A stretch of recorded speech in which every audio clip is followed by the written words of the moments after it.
Ah, jadi tak tahulah. Sebab cikgu ada bagi latihan sebelum ni. Latihan tersebut dia lebih kurang sama sahaja dengan soalan. Tak pasti kamu ada cuba ataupun tidak. Kalau kamu ada cuba, kamu memang boleh jawab. Okey. Jadi kita akan lihat terus kepada soalan. Kamu nak kita bincangkan satu-satu ataupun kamu pilih soalan?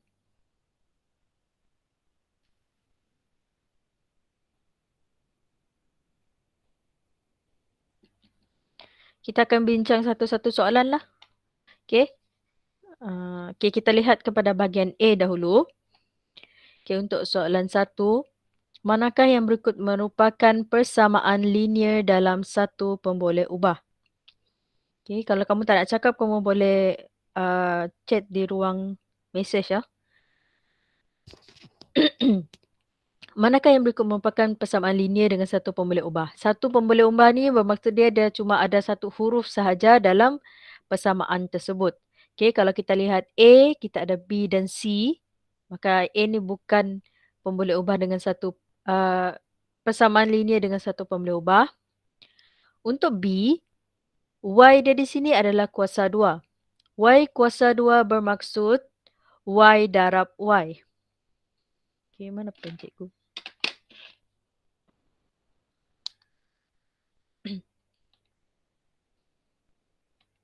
Okey, Y kuasa 2 di sini bermaksud Y darab dengan Y. Jadi kita ada dua pemboleh ubah di sini walaupun huruf dia sama. Jadi B pun bukan persamaan linear dengan satu pemboleh ubah. Kemudian C ni memang betul lah sebab dia cuma ada H sahaja. Dan untuk D kita ada dua huruf H dan M. Okey, jadi untuk soalan 1 ni ramai yang keliru antara B dan C lah sebab dia tak mungkin dia tak tahu ataupun tak ingat Y kuasa 2 sama dengan Y darab Y. Okey. Jadi seterusnya kita lihat soalan 2. Ini kalau kamu ada kalkulator, kamu boleh masukkan terus jawapan soalan. Punca kuasa tekan punca kuasa dalam kurungan 4 darab 16 dan tutup kurungan sama dengan, maka kamu akan dapat 8. Kalau kamu tak ada kalkulator, 4 adalah kuasa 2 sempurna yang mana 2 kuasa 2 sama dengan 4 dan untuk 16 adalah 4 kuasa 2 sama dengan 16. Jadi kamu boleh gunakan 2 darab 4 sama dengan 8. Tapi ini kamu tekan kalkulator sajalah. Okey, jadi yang seterusnya, soalan 3 pun kamu boleh tekan kalkulator. Kita gunakan punca kuasa 3. Kalau tadi kita guna punca kuasa 2, yang ini kita gunakan punca kuasa 3. Okey, dan masukkan nilai 2197 sama dengan 13.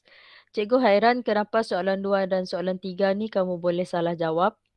Sama ada kamu tak ada kalkulator ataupun kamu salah key in nombor dia mungkin.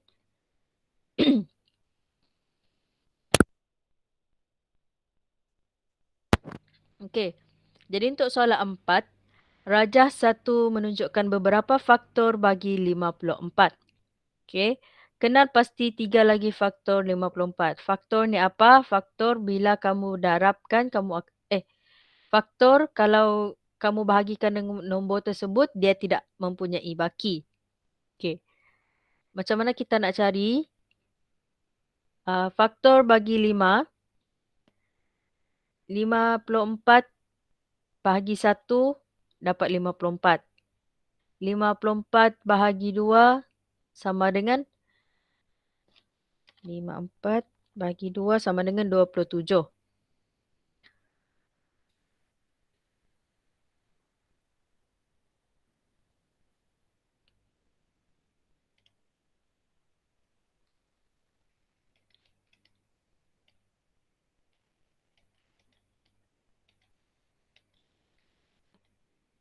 Okey, kemudian di sini dia ada 54 bahagi 3.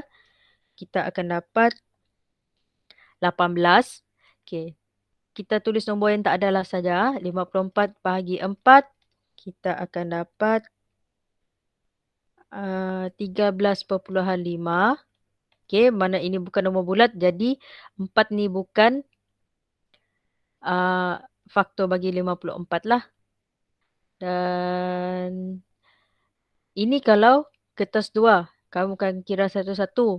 Tapi kalau untuk kertas 1 seperti ini, sekarang kamu tengokkan. 1 dan 2 adalah faktor yang kita dah jumpa. Takkan kita nak kira satu-satu sampai 54 kan? Okey. Jawapan yang mempunyai 1 dan 2 adalah A. Okey, maka jawapan kita sekarang adalah A. Kita nak cuba 18 pula. 54 bahagi 18, kita akan dapat 3. Okey. Bermakna nombor A ni 1, 2, 18 ni adalah faktor yang selebihnya bagi 54. Okey. Sekarang kita lihat. 5. Rajah 2 menunjukkan sebuah segitiga bersudut tegak. Cari nilai X. Okey. Bila kita ada sudut tegak, bermakna satu sudut di sini ialah 90 darjah. Okey, jadi sudut di sini ialah 90 darjah. Satu segitiga, okey, sudut pedalaman bagi satu segitiga adalah 180 darjah. Jadi untuk cari X, kita gunakan 180 ni, tolak 90, tolak dengan 38, maka kita akan dapat nilai X ialah 52 darjah. Okay. Kemudian soalan 6. Cari perimeter bagi kawasan yang berlorek. Okay. Untuk kawasan berlorek, di sini sajalah. Okay. Kita tahu ini adalah sebuah segi 4 tepat. Bermakna di sini QR adalah sama dengan PS, maka sini adalah 20 cm juga. Dan SR sama dengan PQ, maka sini adalah 30 cm. Kamu lihat tanda di sini adalah sama dengan di sini, maka ini 12 cm. Maka kamu nak kira perimeter. Perimeter adalah ukur lilit bahagian luar, maka 12 tambah 15 tambah 12 tambah 20, 30 dan 20, maka kamu akan dapat 109 cm.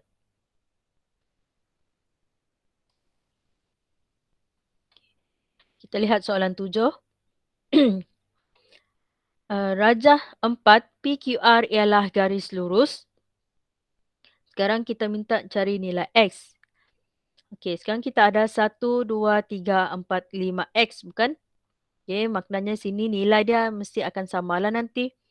Okey, pada bahagian sebelah kiri kita ada tanda seperti ini, kotak seperti ini. Ini bermaksud, okey, tadi kita tengokkan, bila segitiga dia ada tanda seperti ini, ia adalah 90 darjah. Sama seperti soalan 7 lah.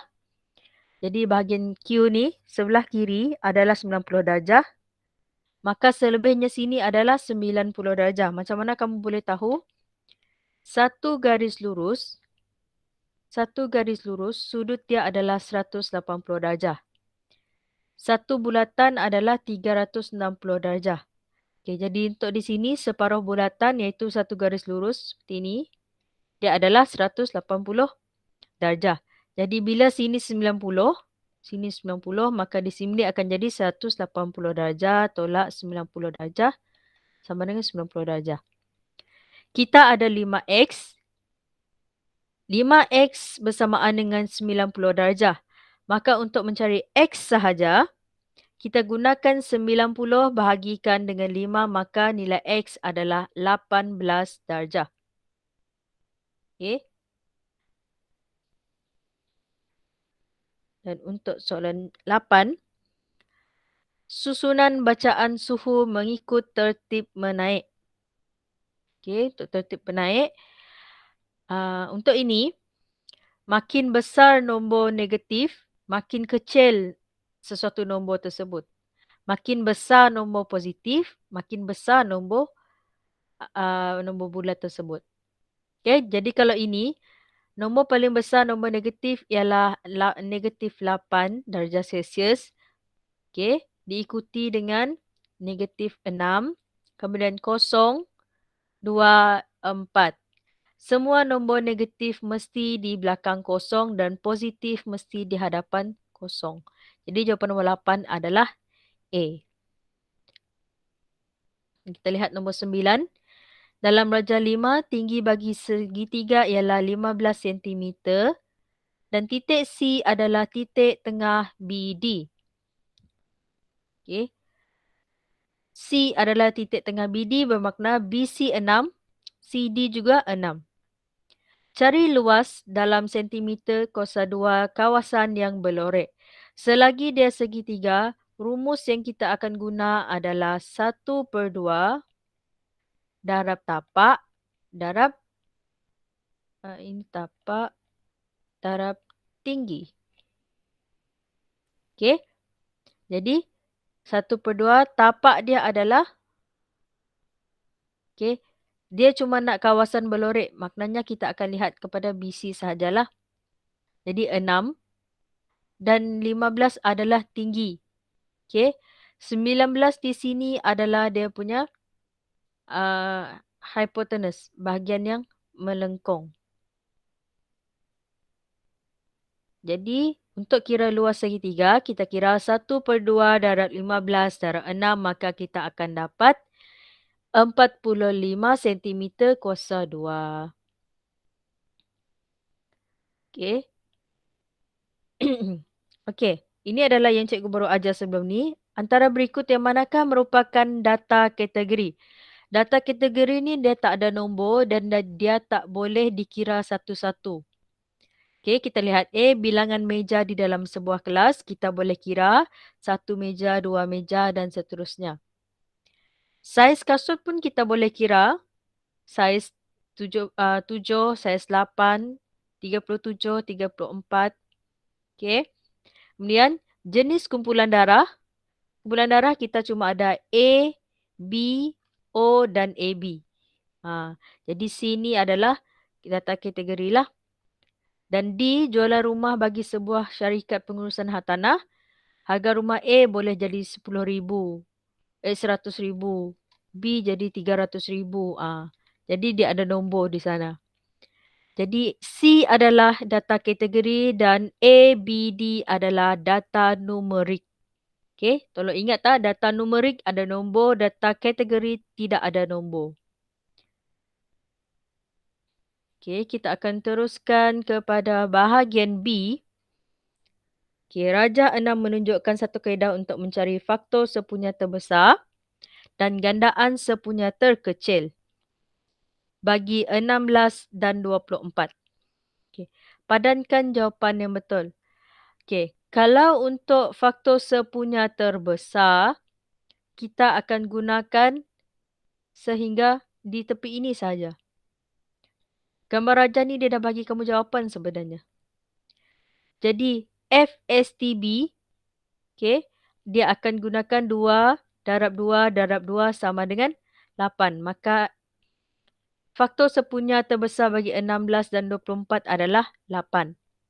Okey, nak kira faktor sepunya terbesar dan gandaan sepunya terkecil, kamu cuma perlu darabkan di bahagian sebelah kiri ini saja. Jadi GSTK di sini adalah 2 darab 2 darab 2 darab 2 darab 3 sama dengan 48. Okey, kalau kecil bermakna kamu akan bahagikan sehingga dia dapat 1 untuk semua nombor. Kalau sebaliknya, dia akan sampai yang dia boleh bahagi dua-dua sekali lah. Okey, B. Tandaikan rajah manakah merupakan poligon? Poligon adalah bentuk tertutup. Okey, makna ini bukan bentuk poligon lah. Dia mesti bentuk tertutup. Dan juga tidak mempunyai lengkung. Okey, ini bukan poligon. Bermakna poligon kita di sini adalah gambar pertama dan gambar terakhir. Kalau ada yang tak faham, kamu boleh tolong bagi tahu. Okey, untuk soalan 2. Padankan setiap jenis nombor dengan set nombor yang betul. Integer Integer adalah nombor positif dan nombor negatif. Maka di sini dia adalah negatif 2, negatif 1, 0, 1, 2 dan seterusnya. Untuk nombor nisbah adalah pecahan dan perpuluhan. Maka di sini yang kotak terakhir ni adalah jenis set nombor nisbah.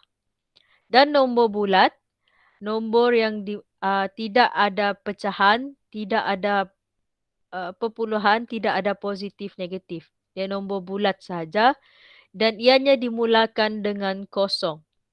Okey. Kalau kamu pilih 1, 2, 3, 4 ni, kamu memang salah lah. Okay, kita lihat soalan 3. Dalam rajah 7, PRST ialah sebuah segi empat sama.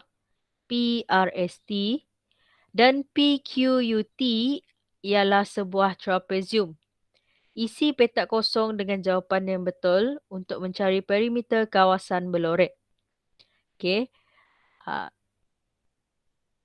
Ini adalah segi empat sama. Segi empat sama bermakna setiap sisi dia adalah sama ukuran. ST 8 maka PT 8, RS 8, RP pun 8. Okay. Kamu tahu sini 8 kan? Sini adalah 8. Untuk cari RQ, sebab kawasan berlorek melibatkan RQ, 8 yang panjang ni kamu tolakkan dengan 3 cm yang kamu tak nak. Jadi kamu akan dapat 5 cm. Maka di sini, perimeter kawasan berlorek kita adalah 8 tambah 5 tambah 4 tambah 5 lagi di sini dan tambah 8 di sini. Maka jawapan akhir dia adalah 30 cm. Okey. Dan kita lihat bahagian C. Cari gandaan sepunya terkecil GSTK bagi 4, 8 dan 12. 4, 8 dan 12. Bagaimana kita boleh buatkan pembahagian seperti ini? GSTK, gandaan sepunya terkecil, bermakna kita akan kira sampai kita dapat 1 untuk kesemua nombor. Jadi kali pertama kita bagikan 2. 4 bagi 2 dapat 2. 8 bagi 2 kita dapat 4. 12 bagi 2 dapat 6. Dan kita akan teruskan seterusnya lah. Kalau sesuatu nombor tersebut dia tak boleh bahagi, contoh 3 bahagi 2, tak boleh kan, nanti dia akan dapat perpuluhan kan. Jadi kita tak nak, kita nak nombor bulat sahaja. Jadi kamu akan turunkan sahaja 3 ni, kamu tak payah bahagikan dengan 2. Okey. Sama dengan sinilah. 1 tak boleh bahagi 2, jadi kamu turunkan 1. Dan untuk ni, kita akan bahagikan sebab kita nak hilangkan 3 ni. Bahagikan dengan 3, maka kita akan dapat 1, 1, 1. Maka GSTK di sini kamu darab semua yang ada di sebelah kiri. 2 darab 2 darab 2 darab 3, maka kamu dapat 24. Okey. Okey. Untuk soalan B, ini kamu boleh tekan kalkulator. Okey, untuk soalan ni, bila kamu nampak negatif, okey, negatif kalau punca kuasa dia adalah punca kuasa 3, maka jawapan akhir kamu juga akan ada negatif. Kalau dia adalah punca kuasa 2, maka jawapan akhir dia positif.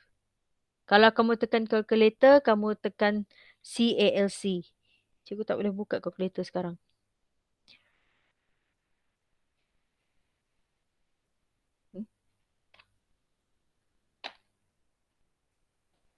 Okey.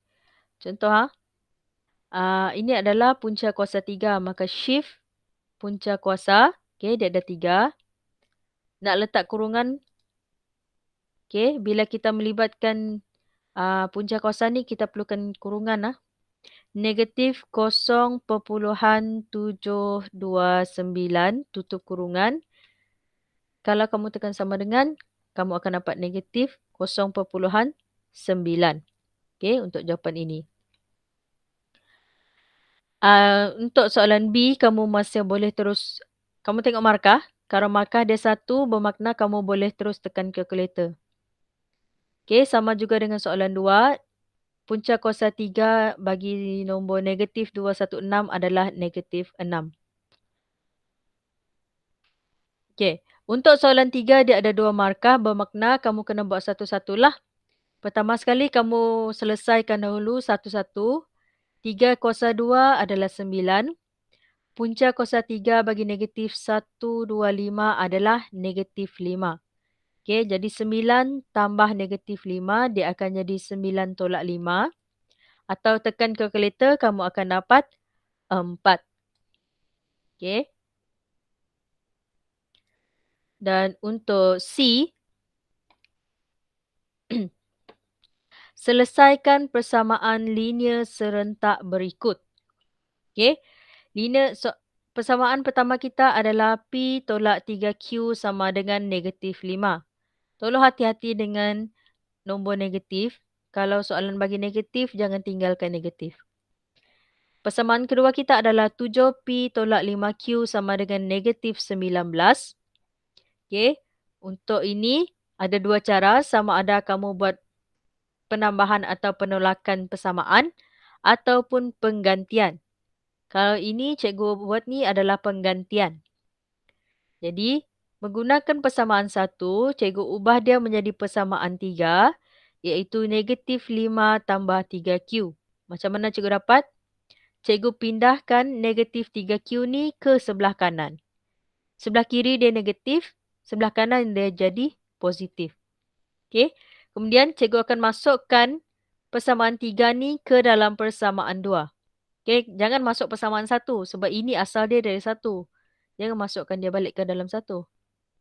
Okey, 7 darab negatif 5 tambah 3Q tolak 5Q sama dengan negatif 9.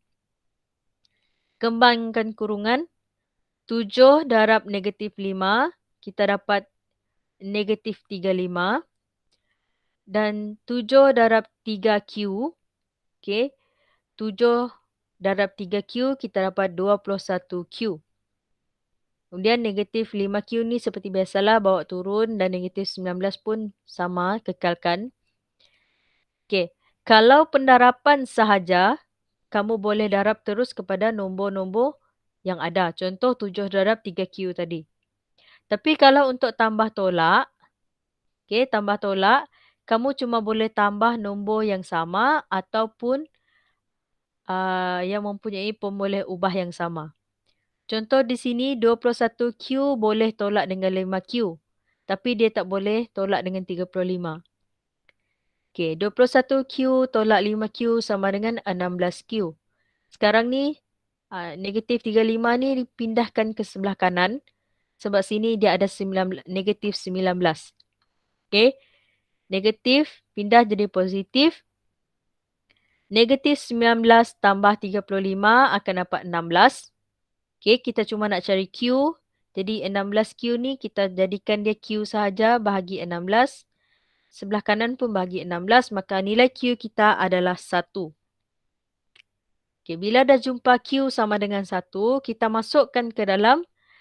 Sama ada kamu nak masuk dalam persamaan 1 atau 3, mana-mana pun boleh. Tapi lagi senang masuk dalam 3 lah sebab kita nak cari P saja sekarang. Jadi negatif 5 tambah 3 dalam kurungan 1. Ini adalah Q yang kita dah gantikan tadi. Maka P sama dengan negatif 2. Okey, jadi kamu boleh dapat 2 markah di sinilah. 2 markah untuk cari Q, 2 markah untuk cari P. Okey, jadi rasanya itu sahaja untuk hari ini. Kita akan sambung perbincangan hari esok. Untuk sampai hari ini, tolong buat pembetulan.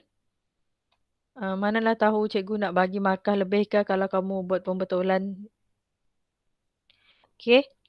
Jadi itu saja, kamu boleh left kalau tak ada apa-apa masalah. Okey. Terima kasih semua.